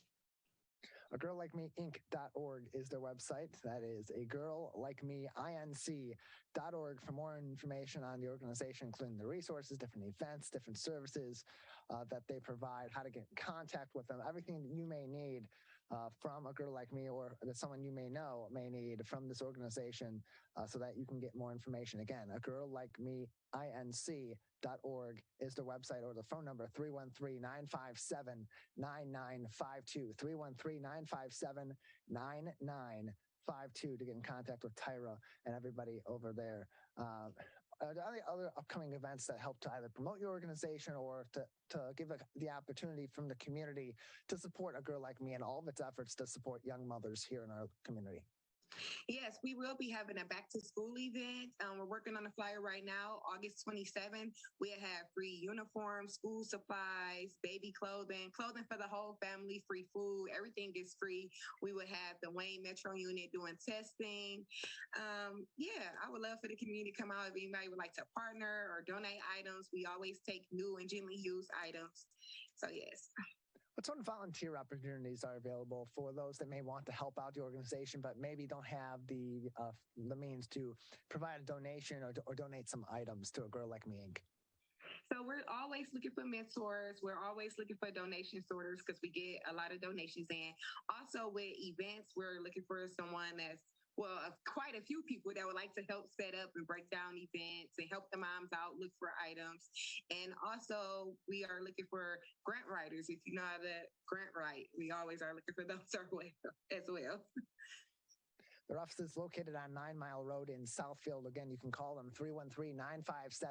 313-957-9952, 313-957-9952 for more information. If you want to help out A Girl Like Me Inc. or visit their website, agirllikemeinc.org. Tyra, just another minute with you before we'll say goodbye. Anything else that we should know at this time that we haven't discussed about your organization or other things we should be keeping in mind in the future, looking out for?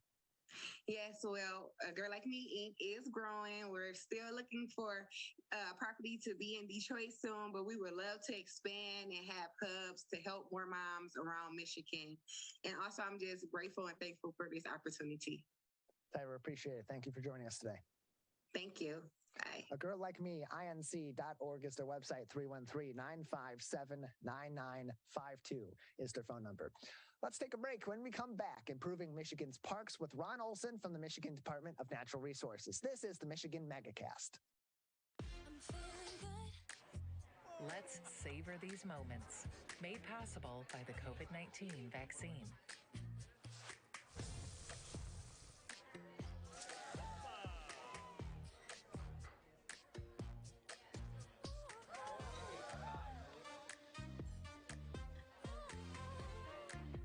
Keep the dining out going by keeping yourself protected and your COVID-19 vaccines up to date.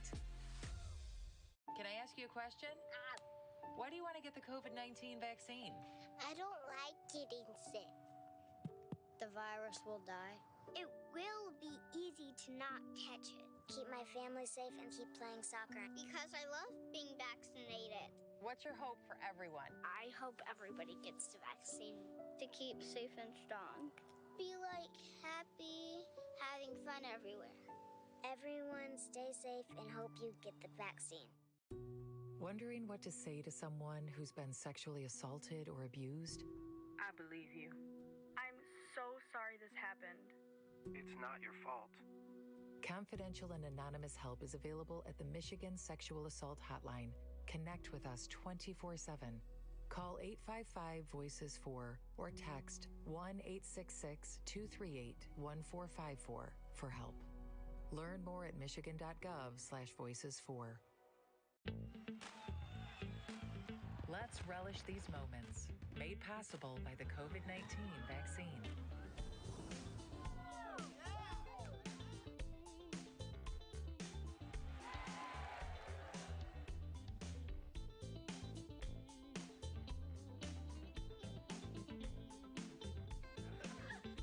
Keep the festivals going by keeping yourself protected and your COVID-19 vaccines up to date.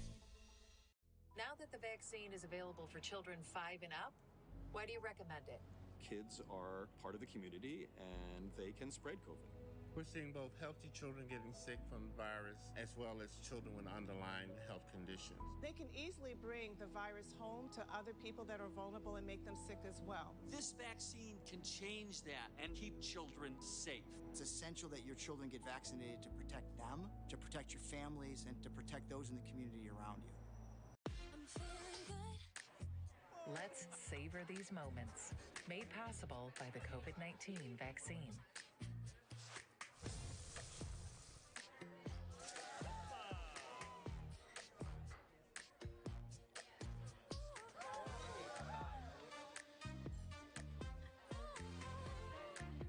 Keep the dining out going by keeping yourself protected and your COVID-19 vaccines up to date.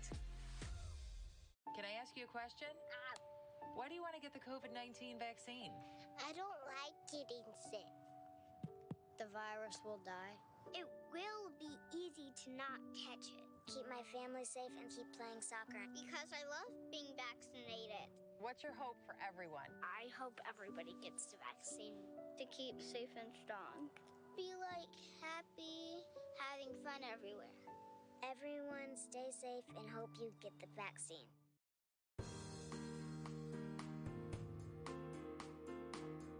Michigan Megacast, our live daily one-hour show about all things Oakland County. I'm Tyler Kieft. Learn more about the program on CivicCenterTV.com on our Megacast page, where you'll find information on our entire network of stations, including My Michigan TV. Joining us now on the Megacast is the Chief of Parks and Recreation for the Michigan Department of Natural Resources, Ron Olson. Ron, thank you very much for being with us today. Yeah, thank you for having me. Appreciate having you on. So a lot's going on in our parks, especially in the last couple of years, as we have kind of gone into a different phase or a couple different phases of the COVID-19 pandemic. People getting back out into the community, certainly back out into our parks in heaps and droves over the last couple of years in particular. And the parks are making improvements as well here in the state of Michigan using American Rescue Plan funds or ARPA funds to improve many of these different locations. Can you tell us about some of these improvements that are being made at these parks and how long they've been necessary for? Well, I started with the DNR in 2005, and we began an assessment of what our infrastructure was, and we did site inspections throughout all the state parks at that particular time, and we came up with a list of needs of nearing $300 million, and that included everything from sewer systems, utilities, water, electric, roads, and buildings, and bathrooms and shower buildings, and in some environmental situations, historic preservation, and improvement of and protection of cultural resources. And over time, our financial circumstance improved, and we were able to start working on those. Plus, we had secured grants and other funding, but we still, over time, and fast forward up to the more recent time, we still had,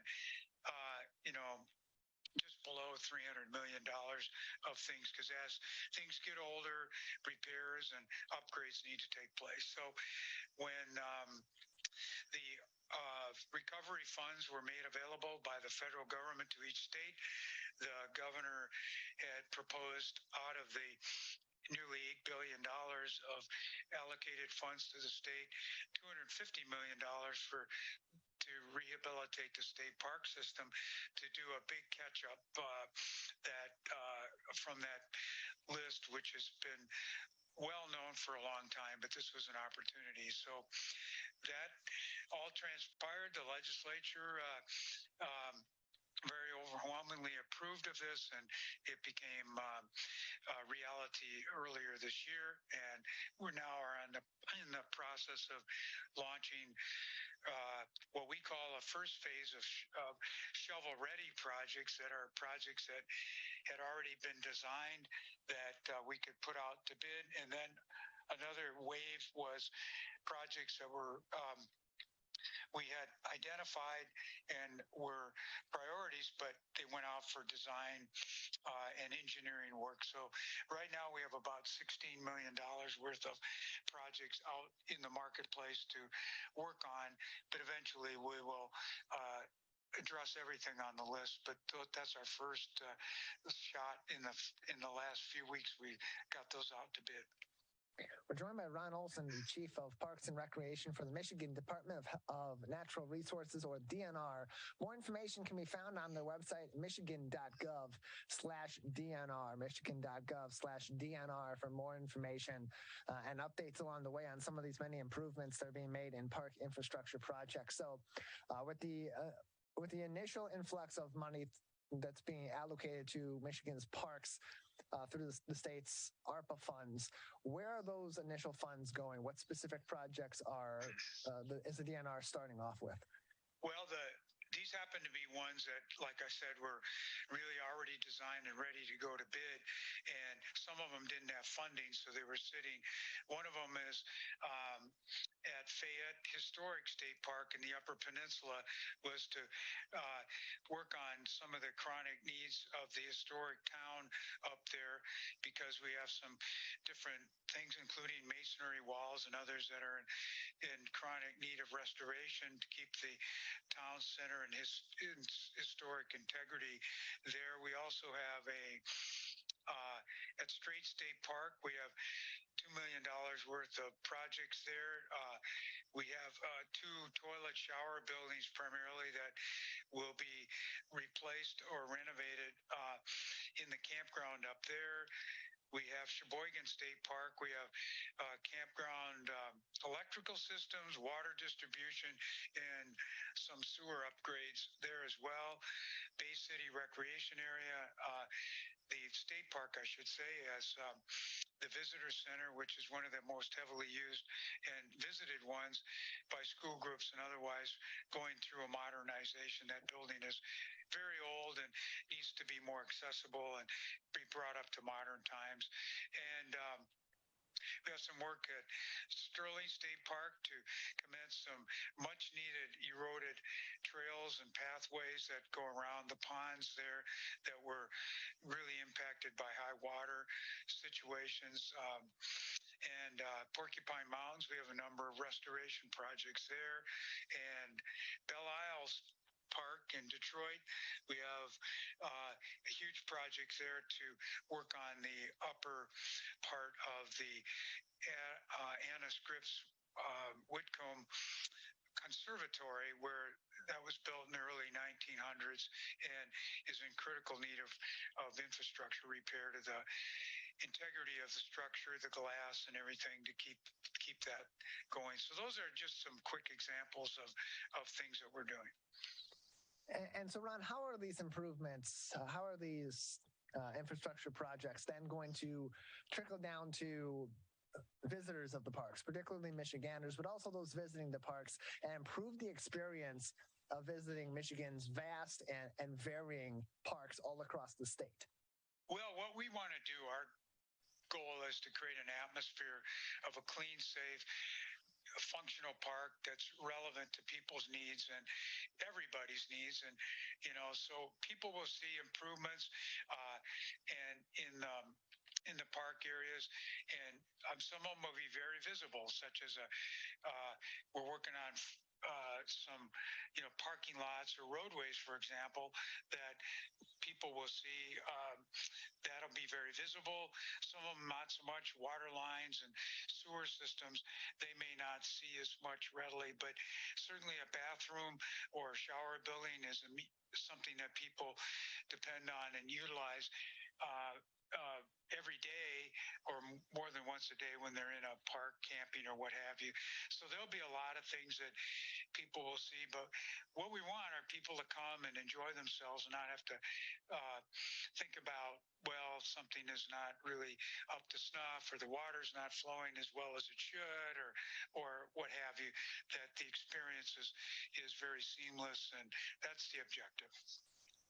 We're joined by Ron Olson, Chief of Parks and Recreation for the Michigan Department of Natural Resources, joining us on the Michigan Megacast. More information on everything happening in the Michigan DNR, including these infrastructure projects and other projects funded by the American Rescue Plan Act funds here in the state of Michigan, can be found on michigan.gov/DNR, michigan.gov/DNR. And also, Ron, there's been some proposed legislation or discussion about legislation that would make residents of Michigan have preference in reservation of park resources such as campsites. Can you give us your opinion on that, or your opinion on that proposed legislation that would ultimately give Michiganders the first right to check out and reserve areas of their parks here in the Great Lakes State?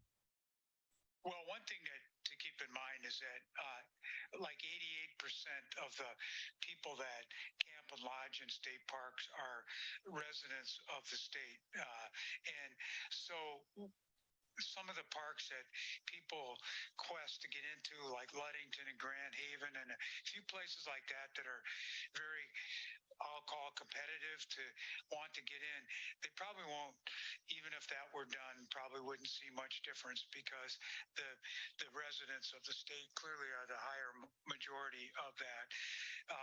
We're trying to, obviously, to keep balance and encourage tourism and so forth. We'll have to see how it all plays out, but it would provide a benefit for some, but the reality of it is that due to the proportions, there probably wouldn't be that much of an impact for the general person reserving the camp sites or cabins or what have you. So what you're saying is that if that is the case, and such a vast majority of people that are reserving areas in these parks are Michiganders themselves, then is there even any point in this proposed legislation going through and making that the rule here in the state of Michigan? If it's not going to be of any really real benefit, then what's the point? Well, I guess there's some people believe that will help, and I'm not saying it wouldn't, because there's always a chance that it would make a difference, because this has been in place for as long as I've been here, and since the reservation system's been put into place, and it seems to work very fairly for everybody to that extent. But yeah, like I said, some of the areas that people get understandably frustrated about to get into, those will probably remain, because unless you're right on there when the 6-month window rolls around, or in a case of a cabin, they're 1 year out, you oftentimes the campsites get booked up very quickly in that first few hours of when the 6-month window opens. So that's the reality of it. So I'm because we haven't done it before, we don't know completely for sure, but I'm just saying the statistics are in the side of the probability of it making a big difference is probably would be a smaller impact than some might think. We're joined by Ron Olson, the Chief of Parks and Recreation for Michigan's Department of Natural Resources. More information can be found on everything happening through the DNR at michigan.gov/DNR, michigan.gov/DNR. And Ron, a few more minutes with you, and I want to give you a chance to speak on this. We've seen reports across many of the Great Lakes and even inland lakes over the past several weeks, including over the summer at some of Michigan's beloved parks on the water, incidents of people either running into hazards in the water or even being in situations where people have drowned in the water because they maybe are not following safety protocols to a T, or not taking the proper precautions as they go out on Michigan's waters. And of course, we want people to get out on the water in the state of Michigan. It's what brings people here. It's what people in the state love about the summer here in Michigan. But what are some of those critical safety issues or those critical safety precautions that maybe aren't being as followed as carefully as they probably should be by Michiganders and visitors that the DNR would like visitors and Michiganders going to our parks to keep in mind as we continue through this summer? Well, I think that again, at our big beaches and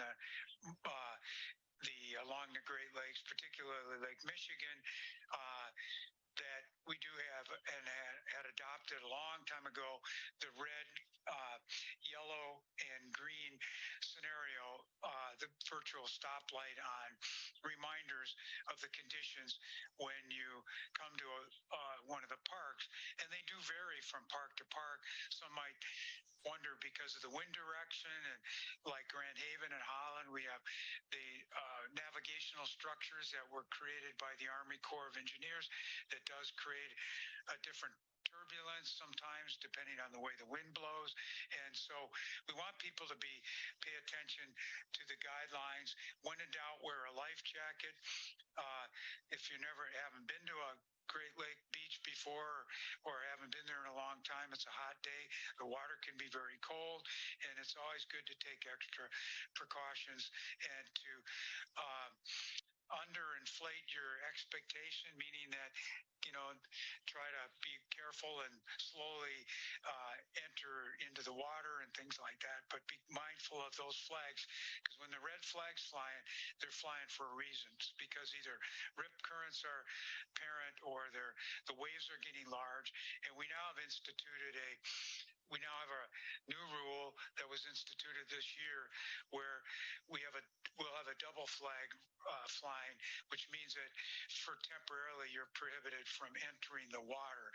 And that's in cases of either contaminated water, debris in the water, or severe waves, meaning waves getting up to nearly 8 feet tall, or if there's presence of rip currents or other dangers that may not appear to be the case. So, and that's helped a lot. We really accelerated our public education. At some of the beaches, we have loudspeakers, but big signs when you come in. So when the red flags are up, even yellow, to heed the warning. But we would just say, when in doubt, wear a life jacket. If you have smaller kids, put a life jacket on them, and then you have peace of mind. And because these are natural resources, and that even in a designated swim area, that but in the areas particularly not, and people should not be swimming or diving or break walls. That's prohibited, but people do that or get into peril in that regard too. So, and also if somebody's on a paddleboard or a kayak, to be mindful of your capacity and make sure you have the proper life jackets and things, so that, and don't overdo your ability, because these lakes can be formidable. Ron, we appreciate your time. Thanks for joining us today. All right, thank you. See you. Many great things happening in Michigan's parks and new improvements coming through with great funding from, of course, the American Rescue Plan Act being used in Michigan for things that Michiganders love. How about that? More information, of course, can be found on michigan.gov/DNR. Keep up to date on everything you need to know about our parks across the state of Michigan, as well as safety tips and rules that you should be following at all of our state parks and, of course, on all of our natural waterways and man-made waterways too in the state of Michigan. Things can get dangerous really quickly. That's why it's important you follow the rules as they are listed for you. They're there for your safety, and there's a purpose behind all of them. We'll take a break on the Michigan Megacast. When we come back, we'll talk about restoring areas of our beloved city of Detroit. That's next. This is the Michigan Megacast. Let's relish these moments, made possible by the COVID-19 vaccine.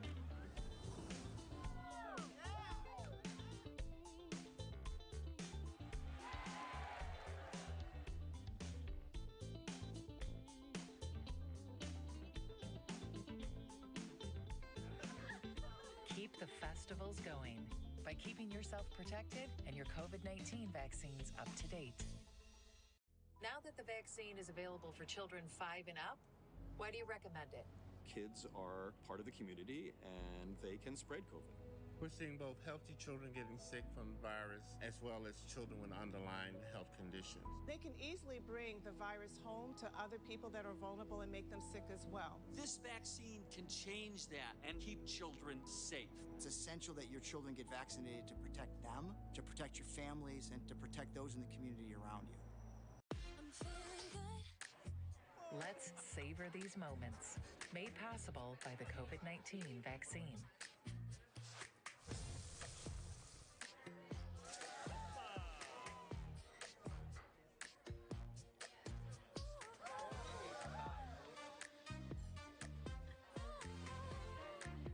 Keep the dining out going by keeping yourself protected and your COVID-19 vaccines up to date.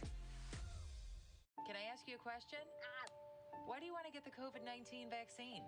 I don't like getting sick. The virus will die. It will be easy to not catch it. Keep my family safe and keep playing soccer because I love being vaccinated. What's your hope for everyone? I hope everybody gets the vaccine to keep safe and strong. Be like happy, having fun everywhere. Everyone stay safe and hope you get the vaccine. Wondering what to say to someone who's been sexually assaulted or abused? I believe you. I'm so sorry this happened. It's not your fault. Confidential and anonymous help is available at the Michigan Sexual Assault Hotline. Connect with us 24/7. Call 855-VOICES-4 or text 1-866-238-1454 for help. Learn more at michigan.gov/voices4. Let's relish these moments, made possible by the COVID-19 vaccine.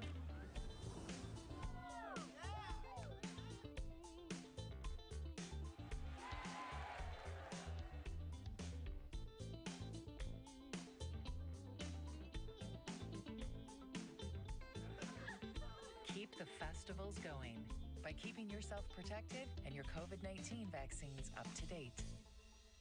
Now that the vaccine is available for children 5 and up, why do you recommend it?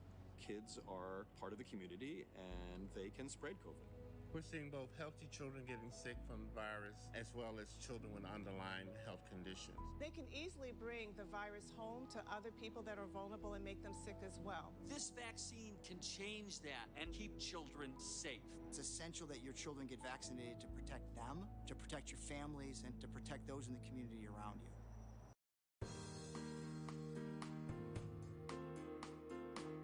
Welcome back to the Michigan Megacast, our live daily one-hour show about all things Oakland County. I'm Tyler Kieft.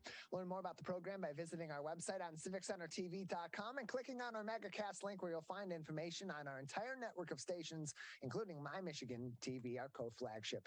Joining us now on the Michigan Megacast is Larry Stricker. He is the Executive Director of LifeBuilders Detroit. Larry, thanks for joining us today. Hey, it's a delight to be here, Tyler. It's Larry Johnson, by the way.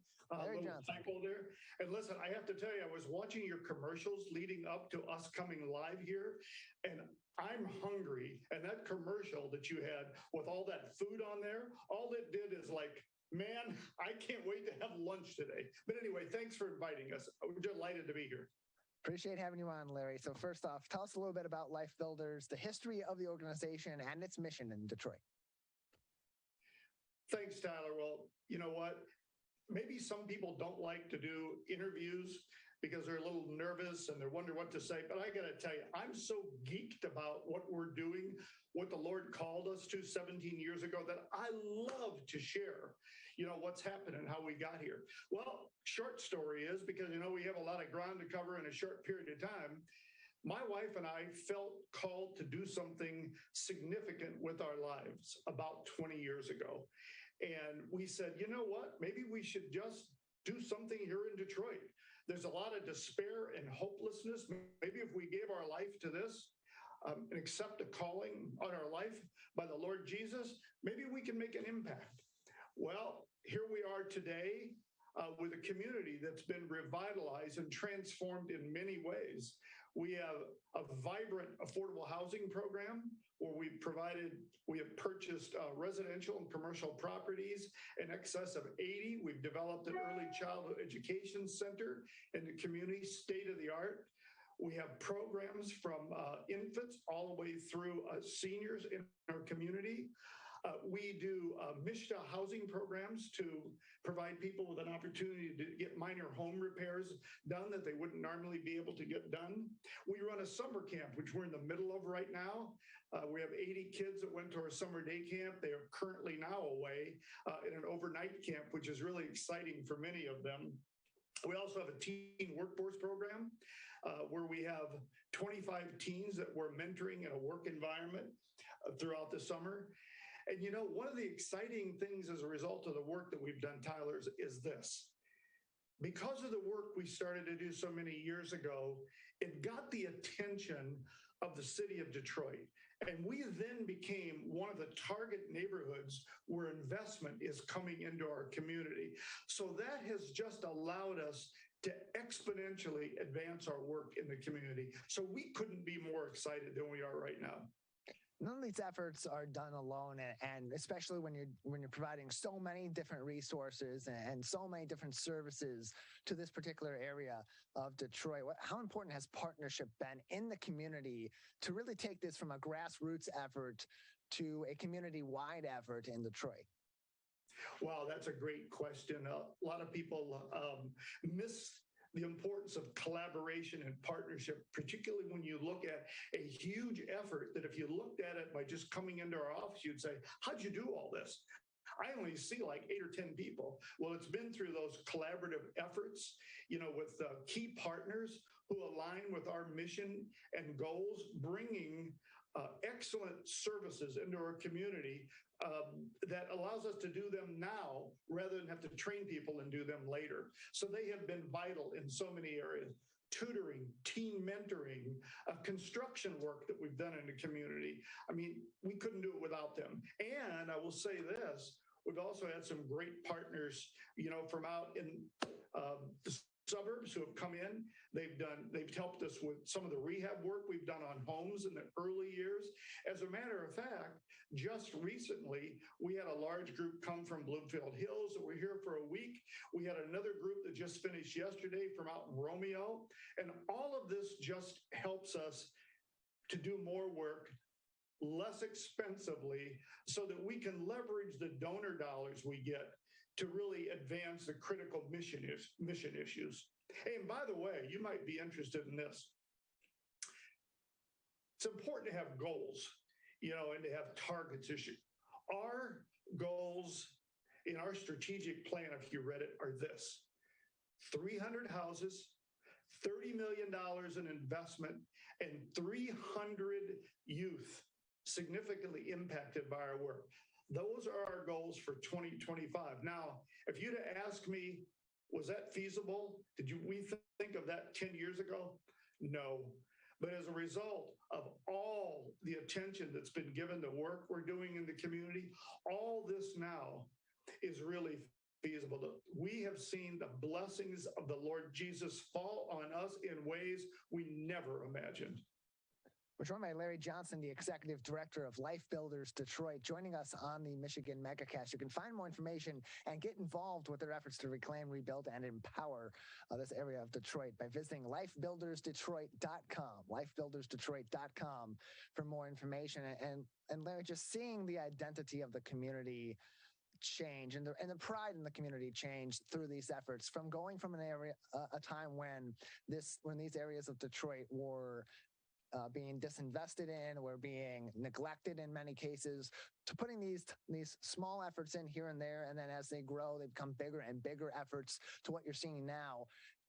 Take us along the journey of how each of those different moves and each of those different eras of the work of LifeBuilders has brought something new to the community while restoring that pride that was there in the past.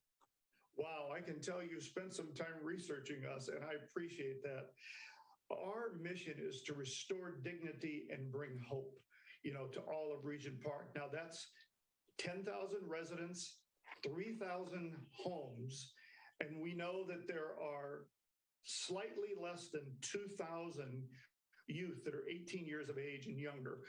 Tyler, when we first came there, and we didn't know this when we first started, but our zip code, the area that we were in, was designated as Detroit's most dangerous zip code.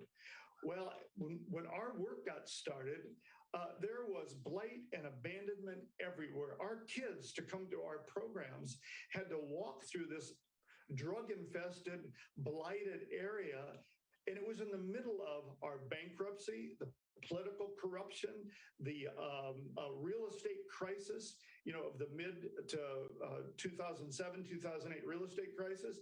I would say it was a mess. I can remember this one particular area, which is in the center of our community. It's a Boulder Bringard Park. It's a public park.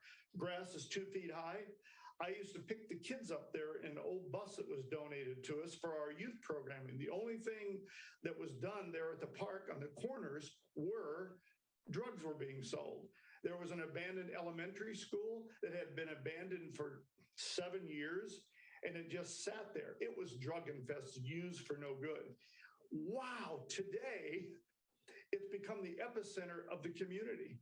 The park has been revamped. Thank you to grantors that have provided us funding, to revamp the park. And now we have the city coming behind us later on this year to add some additional improvements.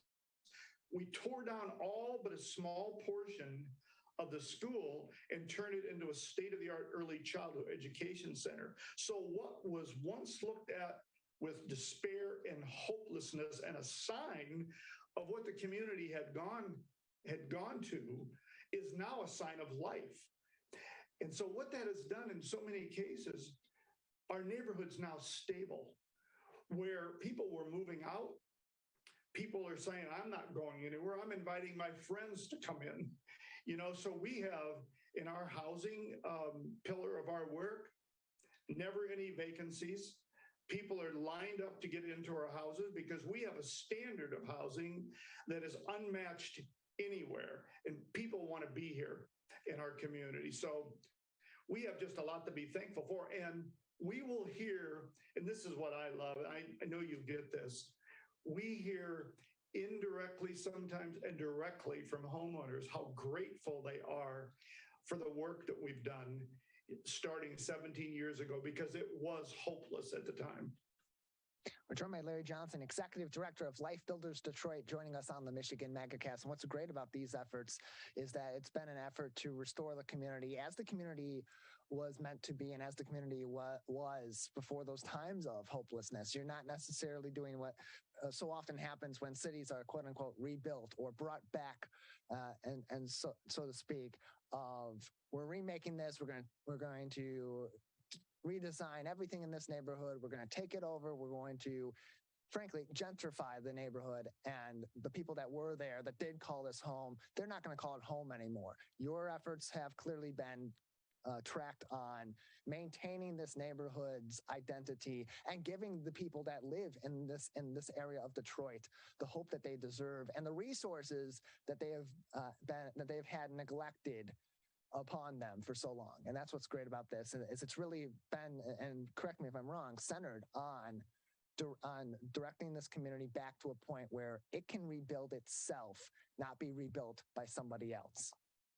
Boy, Tyler, that's a keen observation. That's exactly what's happening. After about 5 or 6 years, we really saw the community start to take ownership again of the transformation. You'd see people working in their yards, making improvements themselves on their homes. It was all became an effort of all of us working on the transformation, working with the city to get houses torn down, putting speed bumps in to avoid this, having a neighborhood police officer who was assigned, to our specific community, so we could deal with some matters that needed to be taken care of, that had infiltrated our community. Block clubs, neighborhood associations, community meetings where people have an opportunity to say, gosh, now that everything is turned in the other direction, could we do this? Is this possible?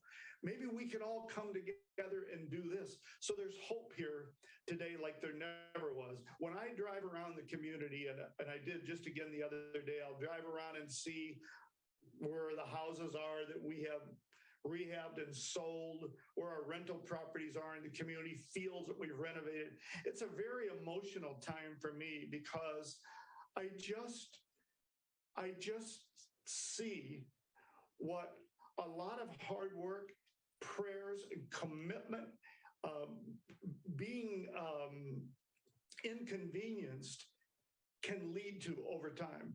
The community has, in fact, changed. It is now returning to what it was some 20 years ago. You used the word when we first started, disinvestment. Oh my gosh, we had nothing back then. And when my wife and I moved from Grosse Pointe into the community, we saw what that looked like with lack of city services, including response to EMS calls. I mean, just garbage pickup, that sort of thing. It was absolutely deplorable. Now, you can read about it, you can watch it, you can hear it, you can read a news article, but to actually experience it, that gave us new light, perseverance, and determination that we were going to do what we could to come alongside everybody and encourage them so that that community could once again be what it was. Because you may recall in your research, or found in your research, Tyler, that at one point in time, this was referred to as the Gold Coast. Police officers, teachers, firefighters all lived in this area. Three-bedroom brick bungalows. The neighborhood is absolutely beautiful. And then the perfect storm hit and everything began to happen. But we're on the rebound and we're excited about it. Well, Larry, we appreciate you joining us and telling us more about this and for coming on. And of course, for all the efforts that you and everyone else involved with LifeBuilders are doing to restore this community in Detroit. Thank you, Tyler. I do want to say, to help us with our ministry expense that we do in the community, I'm excited to tell you, and I'm wearing it today, we just launched a few days ago an apparel line. So I invite people, because 100% of the profits from the apparel line go to help our youth ministry in the community. So that can be found on our website, and I invite people to head there and pick up a piece. LifeBuildersDetroit.com. You can also call them 313-401-5433. That is going to do it for this edition of the Michigan Megacast and for this week's editions of both the Oakland County and the Michigan Megacast. As always, you can keep up to date on our programs, watch them live on our website at CivicCenterTV.com, and find them live to tape on demand on our Megacast page as well. Big thank you to everyone that joined us, as well as our crew, Calvin Brown, Jared Clark, and of course, the king of television himself, Larry Nyland, our producer. That's it for this week's shows. We'll return next week with new editions of the Oakland County and Michigan Megacasts.